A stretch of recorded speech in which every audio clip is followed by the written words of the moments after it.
Yeah, I'm so sorry I'm not there in person. I'm in Brisbane, and I was so looking forward to being able to finally do an in-person presentation and also to catch up with everyone. But unfortunately, that hasn't worked out. So next time.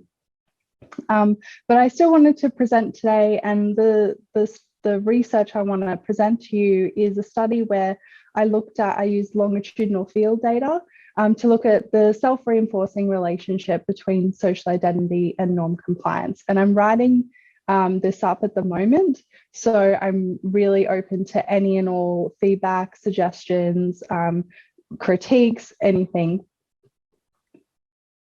Hopefully, oh no. I don't seem to be able to, oh, there we go, it's working. So obviously, I think in this group, we all very much accept that our social identities play an important role in shaping our beliefs, our attitudes, and our behaviours. And particularly self-categorization theory proposes that our social identities are particularly predictive of these attitudes, beliefs, and behaviours when they're really meaningful to us and when they're salient in a given social context. And when these conditions are met, our social identities are more likely to be sort of internalized, and we're more likely to act out the norms of the group.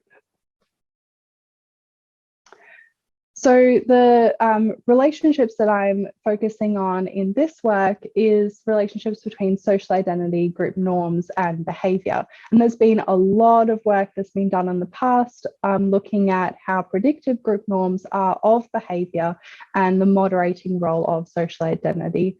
There's been a lot of research that's found that group norms are a strong predictor of behaviour. When a behaviour is considered to be normative within our social groups, we're more likely to behave in line with those norms. And this is particularly the case when the social identity that those norms belong to is important to us, so we identify highly with that social group.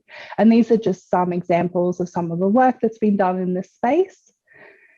And more recently, there's been a lot of discussion about social identities and norms in the context of the COVID-19 pandemic and how important it is to kind of recognise these relationships and harness them in sort of public health practices and various sort of issues associated with the pandemic.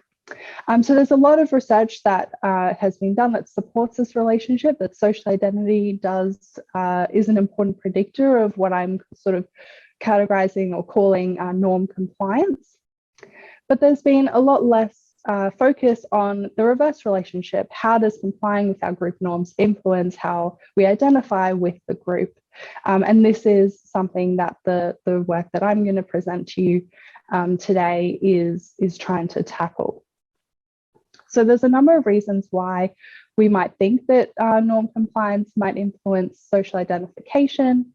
So maybe that living out the norms of our groups and interacting with our other group members when we're doing this may make us feel more similar to other group members. It may make us feel like we're a more prototypical group member ourselves, and this may make us feel sort of more highly identified with the group. If we are, particularly if we're engaging in behaviours that include taking risks, and if risk-taking is considered normative of the group, this may convey trust between group members, which is also Tegan Crewis and colleagues have done a lot of work in this space and found demonstrated that trust is an important sort of predictor of social identity, as well as sort of an outcome as well. And it also may facilitate experiences of solidarity and social bonding in addition to the above. So these are more processes through which we might expect norm compliance to influence social identity. The work that I'm presenting today, the data that I'm going to present is not looking at these processes. This is something that I think there's a lot of room for in future research, and some work I think is already being done in this space. But what I'm focusing now is just more on that direct relationship between norm compliance and social identity, but sort of recognizing that these are kind of the reasons why we might expect this relationship to occur. So that's essentially what I wanted to try to get at in this work, is the sort of bidirectional relationship between social identity and norm compliance.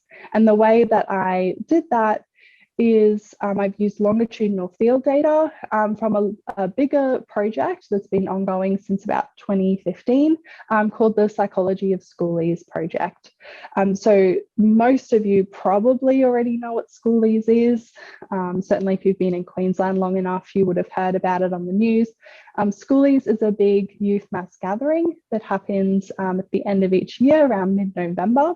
And it's a time where young people who are finishing year 12 come together and celebrate finishing high school and kind of moving on to the next stages of their lives.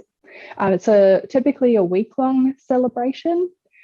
And these celebrations usually take place at various sort of coastal locations around Australia, but the biggest one is typically at Surfers Paradise on the Gold Coast. And in 2019, which is the year of data that I'm using in this project, there were over 15,000 young people that celebrated Schoolies at the Gold Coast in that year, just in that week. So this has been an ongoing project, as I mentioned already. It's a larger project, and I'm just using some of the data from it. And it's been an ongoing collaboration between UQ, ANU, and the Safer Schoolies initiative. The Safer Schoolies initiative is in and of itself a collaboration between local and state governments and support services like the Queensland Police and volunteer organisations like the Red Frogs. And they basically provide a safety response at this event. And they provide things like a wristband distribution centre. So attendees can get a wristband that identifies them as a schoolie, and that allows them access to safe Schoolies only areas where they can celebrate in a kind of designated space that's just for them, that's usually kind of alcohol free and hopefully minimum risks associated with being in those areas.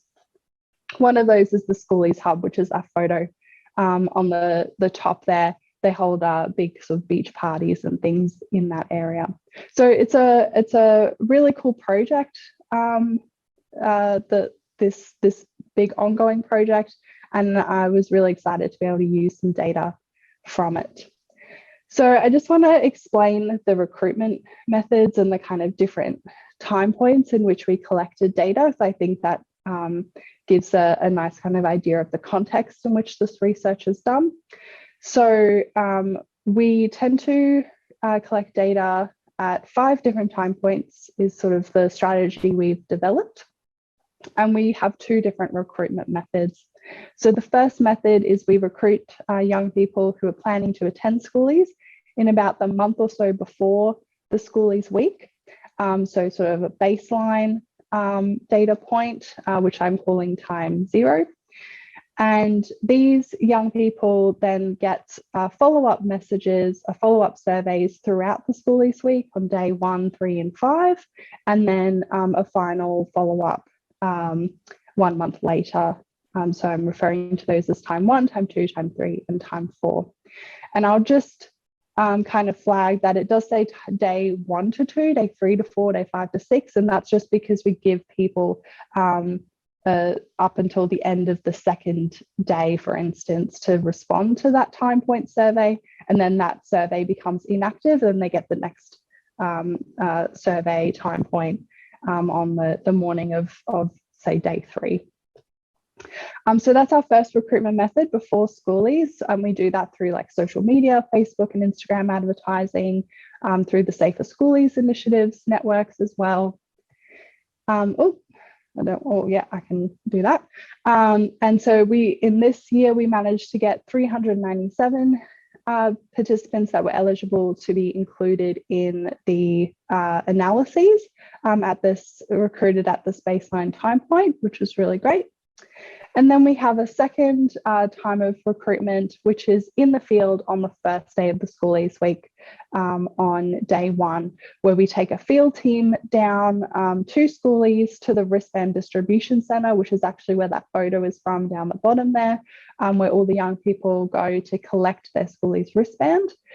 So we know that they're definitely Schoolies, and we can we hand out paper surveys and whatnot. This is obviously pre-COVID, so none of this has happened since COVID. But we're hoping, to get back to this kind of data collection at some time in the future. So we managed to get an additional 264 young people on that first day in the field. And those participants then got their first follow-up text message on day 3 and day 5, and then 1 month later. We got an additional 131 on that first day or 2 of the Schoolies week from those who had done the baseline survey and responded to their first follow-up survey. We got 171 at time 2, 150 time 3, and 126 at time 4. You can see there's quite a big attrition rate, and so this is why we've developed this recruitment method to try to get as many as we can at the sort of pre and beginning of Schoolies to try to maximize sample size at those follow-up time points. So we managed to get a total of 661 young people who could be included in the analyses. We have various different quality and attention checks that we use given the messiness of field data. And the mean age was around 17 years old, ranging between 16 and 19. Around 2/3 of those were female, about 1/3 male, and less than 1% identified as non-binary. So at each of these time points, this is just the measures that I'm using in this study, we asked participants how much they identified with their friends who were going to Schoolies with them. We asked them about their intentions to drink to get drunk at Schoolies or in sort of the next time period. And this was averaged across those 2 items to get a composite measure. We asked them the extent to which they believed that their friends who were going to Schoolies with them would also be drinking to get drunk, and averaging across those to get a composite measure. That was our perception, our measure of perceived drinking norms. Now, because I'll talk about the analysis strategy more in a bit, but what we used Crosslagged panel modeling to analyze this data to get at the bidirectional effect. And so we had to sort of condense it down to 2 variables rather than the 3 here. So we created a norm compliance variable, which was a different score. So we subtracted perceived friends' drinking norms from participants' own anticipated drinking behavior. And we used the absolute difference score. We were more interested in sort of how much people deviated or complied with the norm, regardless of what direction that was, regardless of whether their behaviors were sort of less than the norm or more than the norm. We were more interested in just any kind of compliance or deviation. And so this difference score tells us that the closer the value is to 0, so the less the difference, the more norm compliant participants were. We also included some covariates, so gender, impulsivity, and we controlled for recruitment method as well, whether participants were recruited at baseline or in the field. These were just kind of used to just check that our results held accounting for these potential covariates. So what this allowed us to do using this data is allowed us to get at that kind of bidirectional effect of social identity and norm compliance. But it also, because we have that baseline and that post data point, it also has allowed us to look at the role of social context. So we can actually see how these relationships play out in a context in which the social identity we would expect to be sort of most meaningful and salient during the Schoolies week, as opposed to times when we would expect them to be less meaningful and salient pre and post Schoolies. Just to kind of go through our hypotheses, we expected that stronger identification with one's friends at Schoolies at one time point would be significantly associated with greater compliance with perceived drinking norms among one's friends at Schoolies at the next time point. And then that bidirectional effect, we expected that greater compliance with those perceived drinking norms at one time point would be significantly associated with stronger identification with that group at the next time point. And then we also hypothesized that that bidirectional relationship would be strongest during the Schoolies week, as I said before, when the when the kind of social identity that we were looking at would be most meaningful and salient. Okay, I'm just gonna, my throat is struggling a little bit. Okay, so I just want to, before I get into the cool cross-lagged panel modeling stuff, I just want to go through, show you just the means over time. So we do see a significant increase in identification with one's friends at Schoolies on that sort of 1 to 2 days of the Schoolies week compared to pre-Schoolies, which is not very surprising. We see this slightly sort of drop off throughout the Schoolies week. Those changes throughout the week are not statistically significant, but the identification with friends at Schoolies does become significantly, or it returns back to baseline at time 4. Looking at participants' own anticipated drinking behaviour versus the perception of the sort of normative drinking behaviour among their friends, you can see just first up that participants did tend to see that, believe that their friends were going to be drinking more than they anticipated they would be drinking. And this is quite consistent with a lot of previous research on drinking behaviour, particularly among young people, where people tend to overestimate those drinking norms. We did see change over time, but it was really only between baseline to time 4. So you see a gradual reduction in anticipated drinking behaviour over time, but that doesn't become statistically significant until time 4. And the same thing with perceived drinking norms. And so this kind of tells us that if there's just on average, if participants are complying more with their the norms of their group, it is more likely that they're bringing their own drinking behavior up to kind of meet the norm of the group, rather than potentially the perceptions of the norms kind of coming down to meet their own anticipated drinking behavior. Okay, so to look at those bidirectional effects between social identity and norm compliance, we use cross-lagged panel modeling. And this is a really cool strategy and allows us to get at 2 different kinds of relationships. So it allows us to look at these autoregressive effects, where we can see the effect of our variables over time. So, and the sort of stability over time. So how does social identification at one time point predict social identification at the next? The same with norm compliance. But what we're really interested in is the cross-lagged effects.